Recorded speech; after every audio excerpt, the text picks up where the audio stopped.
Is competitiveness an issue for you? I mean, if you're honest. If you're honest, is competitiveness an issue for you? Do you want to always be right? Y'all know Lynn Tolliver, member of our parish. I'm sure he's watching by Zoom today. We got on this conversation about death some time back, and Lynn said, well, I'll tell you what I want on my tombstone. I said, what's that? He said, I want it to say he was right.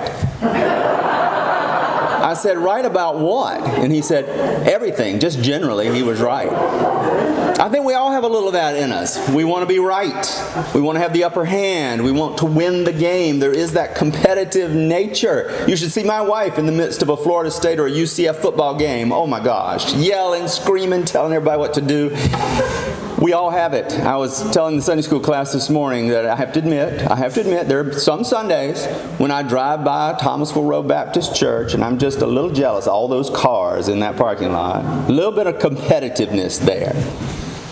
I think we feel it sometimes when we're at the grocery store. Do you ever get in the 10 items only line? And you find yourself counting the items and the person in front of you, you're saying, they got 14 items. I know they do. And there they are in front of me. Get out of this line. I got 10 items.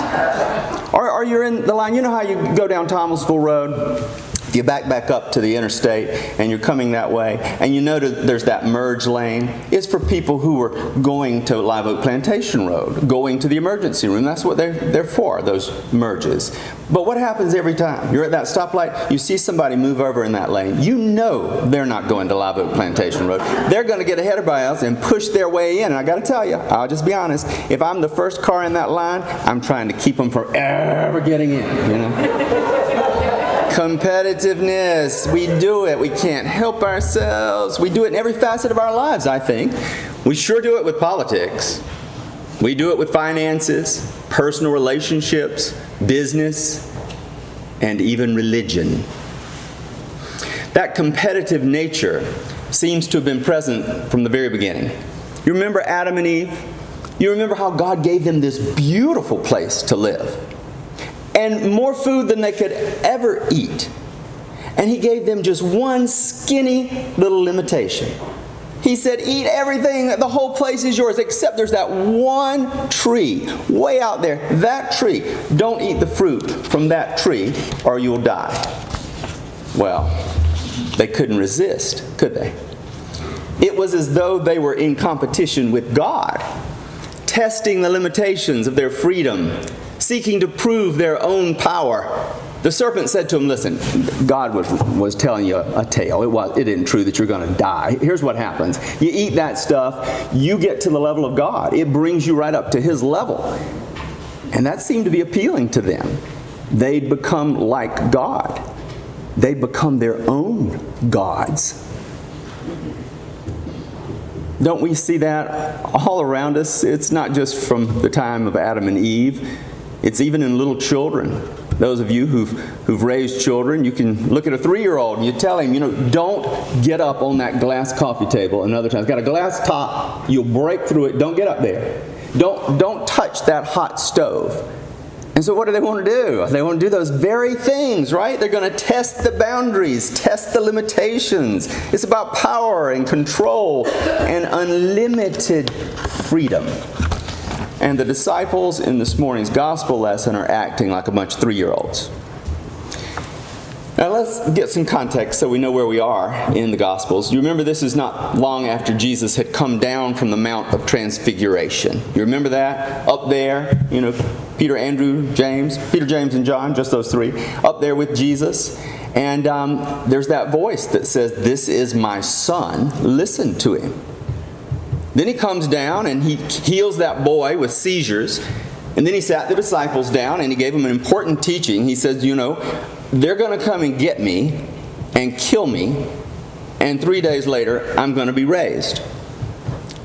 For over 2.5 years, Jesus has been teaching these people all about God, about His love and mercy and forgiveness, about humility and servanthood, and putting others first, and sacrificial living.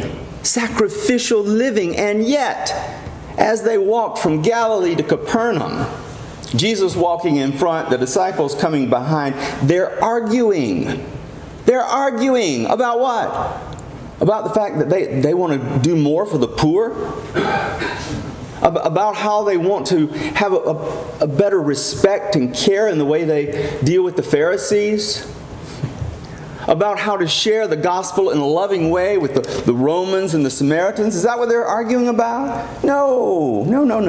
The disciples of Jesus are arguing about who among them is the greatest. Who's the greatest? Who's going to have a leadership position in this new kingdom of Jesus? I mean, obviously, they're remembering that just a day or so ago, He took Peter, James, and John up on the Mount of Transfiguration, left the other 9 of us just right down there by ourselves. You know, what does that mean? Are they getting elevated? Has He already got them, elevated to some leadership role? Why them, not me? Competition. You remember right after this, John comes in to see Jesus. He says, I was out there in town, and there's this guy, Jesus. He is out there. He is healing people in your name, and he's not even part of the group. He's not in our club. He has not paid the dues. He's not a part of it, and yet he's out there doing good in your name. Let's cut his legs out from under him. Competition. We've got to be first. We're the most important. Don't you imagine that Jesus is just like, oh gosh, Father, take this group and do something else with them. I want to start over. I want to find another 12. Well, no, because what would he do? He'd end up with another group of human beings. Not going to be a bit different. He has humans. That's it. That's all he has to work with on the face of the earth. Humans. People who are full of all kinds of fallenness, who are supposed to be carrying out His redemptive purposes. People like us. People like us, frail, misguided, full of pride and jealousy and arrogance and competition. We who call ourselves Christian, we're supposed to be the vessels of God's love and mercy and grace. I imagine that we think, in our own defense, that okay, Eric, yeah, sometimes we can be a little prideful and jealous, and we can get involved in a lot of arrogant competition. But it's because of the kind of fast-paced world we live in. It's because there's so many things competing for our time and energy, and we just get off track more easily than somebody would have in the first century. I'm telling you, Eric, if I had lived in that first century and I'd been walking around with Jesus for 3 years, I would have been doing better than those disciples. I would have been a really faithful disciple. I wouldn't be imagining that I'm going to have some leadership position of power on the earth. Do you think that? Do you think that we would have been different if we had lived back then? If we had been walking along with Jesus? I don't think so. Because I think the same thing that kept the disciples from getting it right keeps us from getting it right. The same thing that kept the disciples from getting it right keeps us from getting it right. And at the end of the day, I think that thing is our own need for power, importance, control. I think the problem with the disciples is they failed to understand the nature of Jesus' mission because they were so ensconced in their own traditions. Failed to understand His mission because they were so tightly tethered to an ancient Jewish structure that they were unable to see God doing a new thing. Are you hearing what I'm saying? That they had been so nurtured in that mindset that they'd come to understand Messiah in a very different way than Jesus was living into. That they had a different kind of expectation of God, a different way of understanding His Word. I was telling the Sunday school class this morning, you remember in the resurrection narratives where Jesus is resurrected and He's walking with the 2 disciples who are on their way to Emmaus. And what did He spend that time doing? He spent that time teaching them, interpreting for them Holy Scripture, the Old Testament, through the lens of His life. It's why we stand for the gospel every Sunday. Because we think the whole rest of the Bible is to be understood through the lens of His life. I have to give just a tiny bit of a break to the disciples, especially now that I'm putting myself in their place. Let's give them a break. Because you know what? Jesus doesn't always speak clearly. You know, he speaks in these symbols and metaphors, and it's not always easy to understand. You remember that time they're at the temple in Jerusalem, and Jesus says in 3 days it's going to be torn down and put back up. Like, what? Are you kidding me? Of course, he was talking about the temple of his body, not the temple standing in front of him, but that wasn't clear. Do you remember the time he talks about the yeast of the Pharisees? He keeps talking about the yeast of the Pharisees. Well, what does that mean? Do you remember when he talks about how they will have to learn to eat his body and drink his blood? And some of them turned back and said, okay, I'm done with this. He's getting weird now. And then over and over and over, do you remember he has to pull them aside and explain what he's talking about? Because it's hard to understand. It's so symbolic. It's so contrary to the way they've come to understand God. Perhaps they were so used to that kind of mystical way of speaking that when he says in this morning's gospel, the Son of Man is to be betrayed into human hands, and they will kill him, and after 3 days he will rise. And maybe they assume this is another one of those weird, mystical, metaphorical teachings. The gospel lesson this morning said that they didn't understand what he was saying, and they were afraid to ask. Well, why were they afraid? Well, because they've gotten it wrong so many times before, right? You know, you're in classroom in high school and you've tried to answer a question 4 times, and every time the teacher says, well, you got that wrong. Okay, next person. And after a while, you keep that little hand down. The other thing is that they've just been chastised by Jesus. You know, a father who brought his son who was ill, asking for the disciples to heal him. They made a big fat mess of the whole thing. Jesus comes down from the Mount of Transfiguration and there's chaos at work, and he shakes his head and he says, oh my gosh, what does he say? He says, you faithless generation, how much longer am I going to have to deal with you? He was frustrated. So here again, they're not getting it. And they think maybe he's talking in metaphors. And so they choose not to ask because it might underscore once again their lack of faith and understanding. Got to give them a little bit of a break on that. And maybe we have to give them even more of a break because, like I said before, these people have been nurtured since childhood by a form of religion that over the centuries has been shaped and reshaped to communicate the political views and hopes of a nation struggling for freedom and power. Remember that? Little Israel struggling for freedom and power, freedom and power, freedom and power. That becomes the idolatry. It becomes a kind of nationalism, more tied up in their love and commitment to the nation than their love and commitment to God. It's interesting the way that even religion can get shaped, misshaped by politics. Ever seen that happen? No, it never happens, right? Jesus over and over challenges their interpretation of the Old Testament because they've allowed all these centuries of tradition to supersede divine revelation. You remember early on when God makes this covenant with Abraham, Isaac, and Jacob? What does he say he's doing with them? He's blessing them that they might be a blessing to the rest of the world. That's their purpose. They've been blessed by God so that they might be a blessing to the rest of the world, so that God can work out His grace, mercy, and salvation through the nation of Israel into the rest of the world. But what happens? Well, they get all caught up in feeling like, yeah, we're the firstborn, we're the important ones, we got it going, you know. We're the elect. We're the chosen ones. We have the law, and we've kept the law perfectly. And so other nations are nothing to us. Instead of the law becoming something that it was intended to be, that is something that helps them understand or at least act with the holiness of God, and helps them to be a bridge for the world to God. Instead of that, it becomes a matter of pride and control.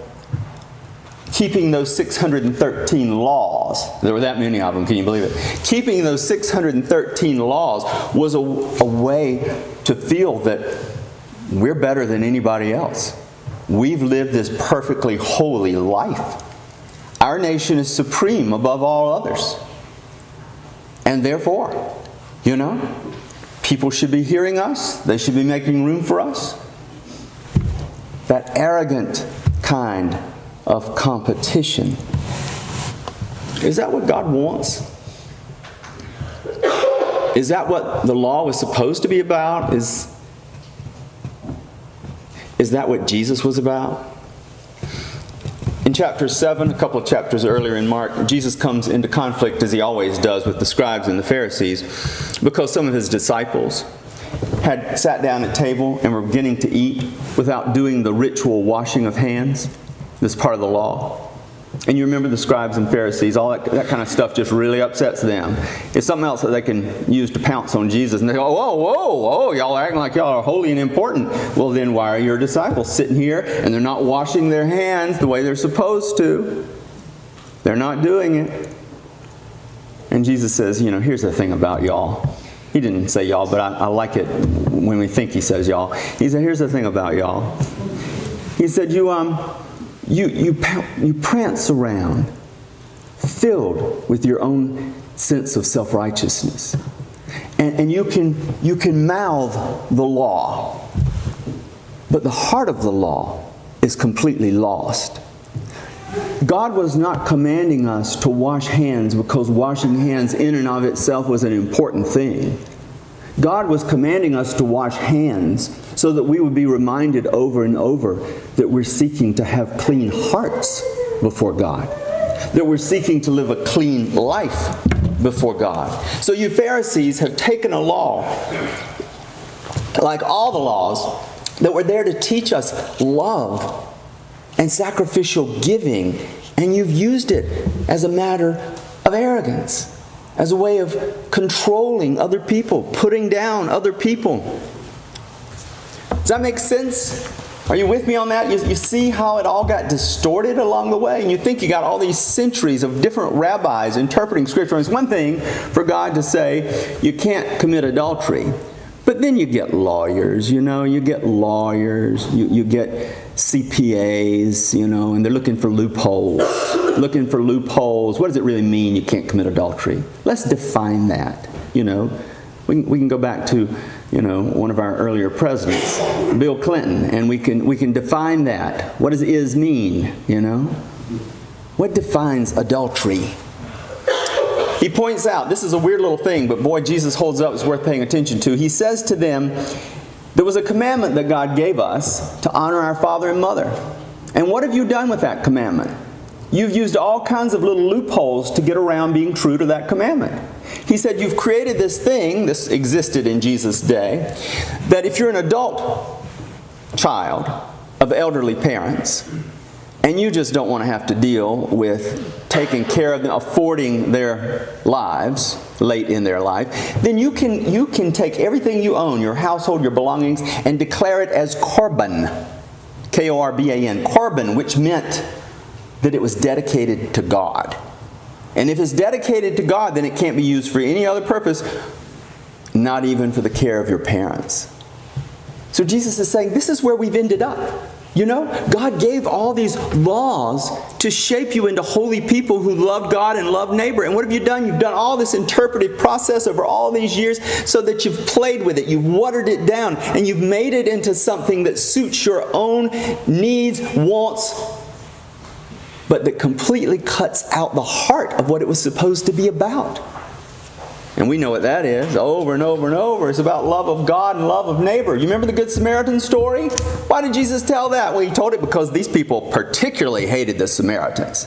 Right? So this is what he does. So he uses the person that he knows they're going to hate the most as the centerpiece of the story.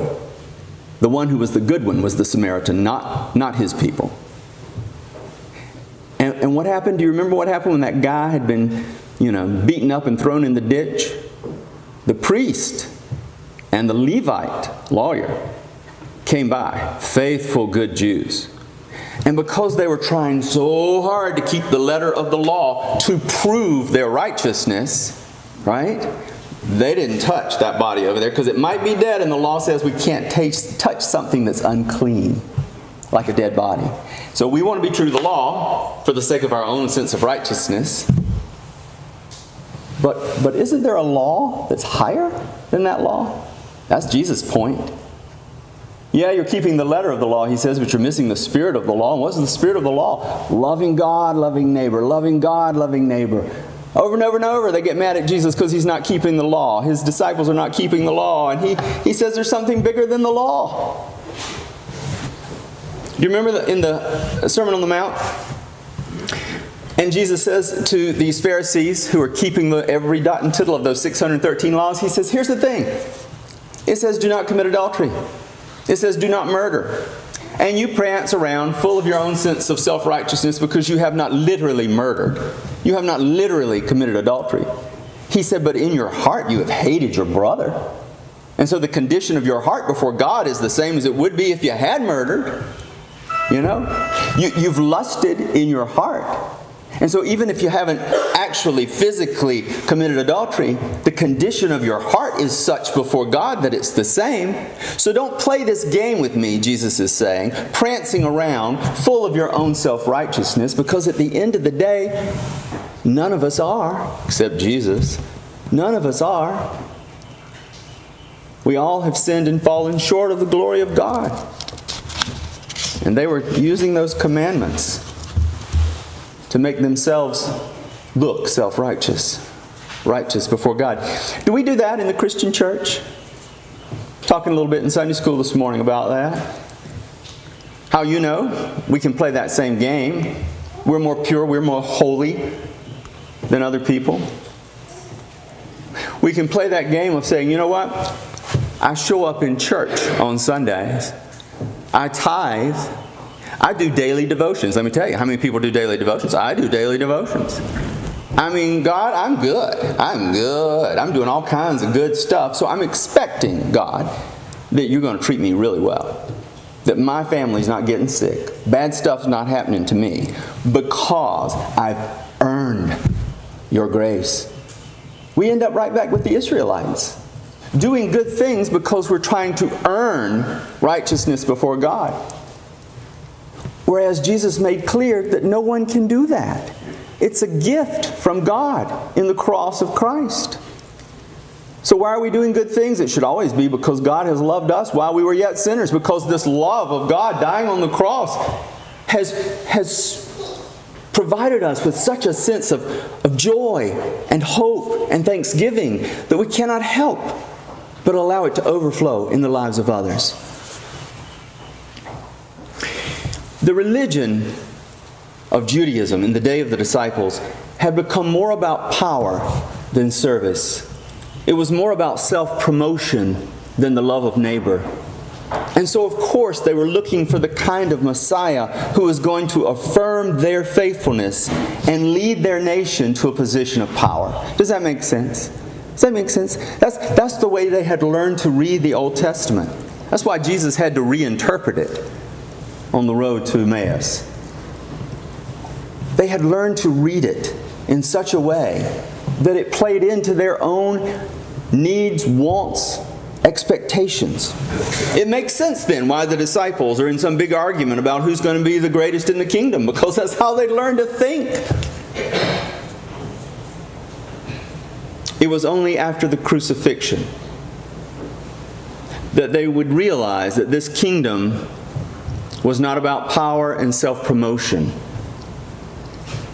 but about washing feet and loving enemies and loving God. Could it be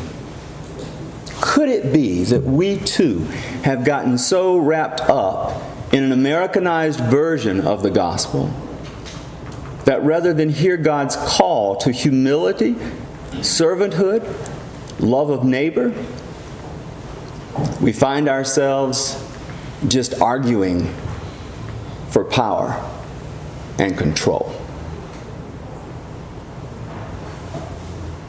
Amen.